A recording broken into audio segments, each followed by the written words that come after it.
Año del 68, qué pena me da acordarme, la plaza estaba repleta. ¿Qué tal, chicos? Muy buenos días, un gusto saludarlos como siempre. Y bueno, quise iniciar con esta canción llamada El corrido del 2 de octubre, una canción interpretada por el maestro Oscar Chávez, quien desafortunadamente en días pasados acaba de ser víctima de la pandemia, ¿sí? Acaba de ser víctima del coronavirus. Y bueno, lo traje a colación porque es uno de los principales trovadores, ¿sí? Contestatarios que revelaban a través de sus canciones muchas de las situaciones sociales que vivía el mundo y México, ¿sí?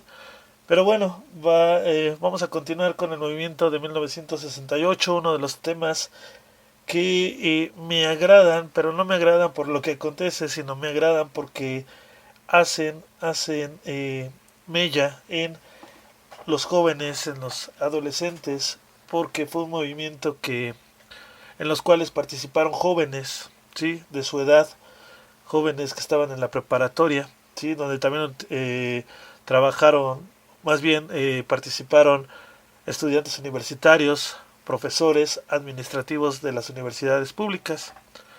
En este sentido, y sin más preámbulo, quiero iniciar con una imagen que representa lo que se vivía en esa época.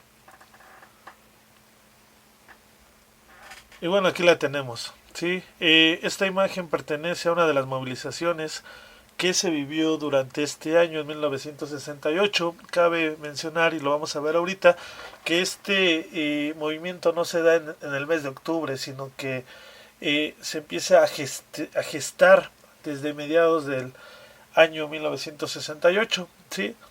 Eh, Esta imagen nos muestra dos ideas que quiero compartir o platicar con ustedes.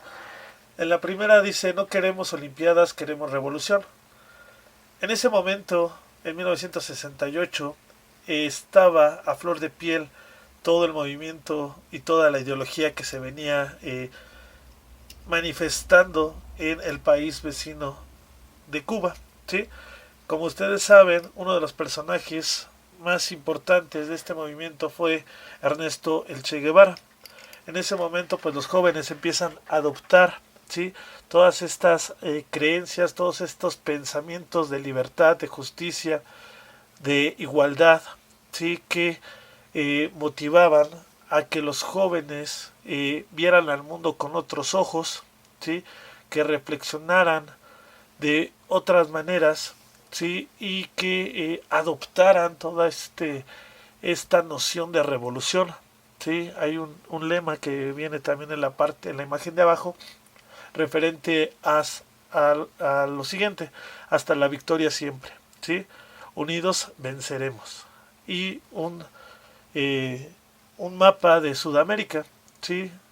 Eh, es importante porque muchos de los jóvenes comienzan a tener ideas de libertad, ¿sí? Comienzan a configurar y comienzan a despertar, comienzan a darse cuenta que todo sistema puede caer a partir de la movilización pacífica a través de la presión social, ¿sí? Desafortunadamente durante este periodo pues había cero tolerancia, como lo vimos en la clase pasada, referente al movimiento médico. Sí, había represión, había desapariciones, había secuestros, había violencia, callaban las voces. Sí, en ese momento todos los movimientos huelguistas que comenzaban a darse, pues tiene justamente que ver con con la apertura, ¿sí? A la educación, con mejores sistemas de educación, con nuevas doctrinas adoptadas o que deberían de ser adoptadas dentro de las instituciones. Por más que habláramos de que un instituto politécnico, que una universidad autónoma de México, la UNAM, fuesen entes autónomos, pues a final de cuentas el gobierno tenía repercusión y tenía presencia. ¿Sí? Entonces no dejaban pensar, no dejaban que se manifestaran. ¿Sí?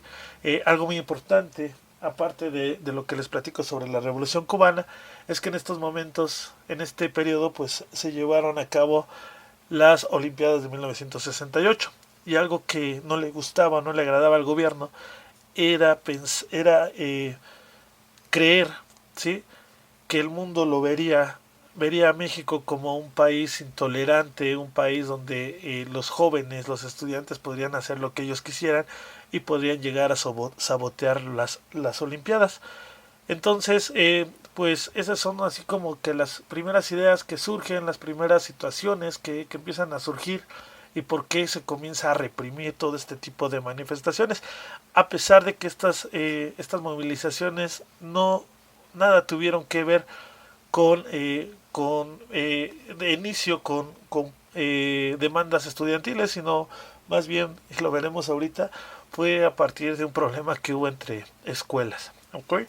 Entonces, al momento en que empieza a verse esta situación, no querían verse ante el mundo como, miren, México es un país intolerante, es un país que permite que se saboteen las cosas, es un país que no hace valer el Estado, ¿sí?, de derecho, es un país que se le escapa de las manos a los gobernantes.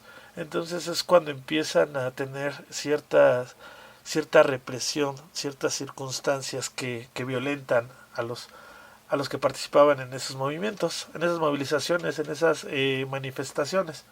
¿Sí? Por otro lado, pues los jóvenes en esa edad en la que está a flor de piel el radicalismo, ¿sí?, pues también en todas estas manifestaciones comienzan a insultar al presidente Gustavo Díaz Ordaz por sus aspectos físicos, por su aspecto físico, perdón, empiezan a burlarse, empiezan a llamarle simio, ¿sí?, empiezan a tener muchos adjetivos calificativos hacia él, y esto de alguna manera considero yo que empieza a afectar en su autoestima y empieza a generar un rencor que termina por explotar el 2 de octubre de 1968.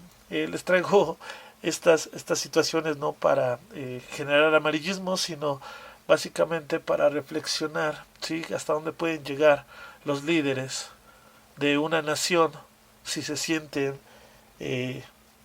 lacerados, si se sienten heridos, ¿sí?, si su orgullo se ve quebrantado y su poder se ve lacerado. Entonces eso es muy importante porque desafortunadamente esto ocurre siempre, siempre va a ocurrir que un pueblo pensante no pueda manifestarse, ¿sí? Pero bueno, el movimiento estudiantil tuvo su origen aparentemente el 22 de julio, ¿sí?, por un pleito entre estudiantes de las escuelas vecinas vocacionales, la 2 y la 5 del Instituto Politécnico Nacional y la preparatoria Isaac Ochenterena, incorporada a la Universidad Autónoma del Estado de México, ¿sí?, la UNAM, para protestar por la violencia policíaca. Los estudiantes, cabe mencionar que en este periodo, en esta pelea, pues al gobierno se le hizo muy fácil violentar a los estudiantes, se le hizo muy fácil reprimir este conflicto que había a partir de la violencia. Entonces, en ese momento, pues comienza a haber inconformidades. En vez de lograr la separación, logran la unión, pero la unión en un sentido positivo, y esto hace que vayan siguiéndose las protestas y que digan, ¿sabes qué? Pues ya olvidemos nuestros problemas personales, de ideologías, UNAM, Politécnico, y vamos a actuar en pro de nuestras instituciones. Entonces es como se empiezan a dar todas estas situaciones, ¿sí?, que tienen que ver con lo que hizo temblar al gobierno en ese momento. ¿Qué querían los estudiantes? El movimiento se extendió rápidamente, pero también se organizaron rápidamente. El 30 de julio, representantes del Politécnico se reunieron con el comité coordinador y ahí nació el Consejo Nacional de Huelga, formado con delegados electos cada una de las asambleas de las escuelas en huelga. Esto le dio una representatividad indiscutible y al mismo tiempo hizo de las asambleas las plataformas para la organización y el debate. Vamos a dejar aquí esto, chicos. Por favor, en su resumen colóquenle primer resumen del movimiento del 68 y nos vemos en la siguiente clase.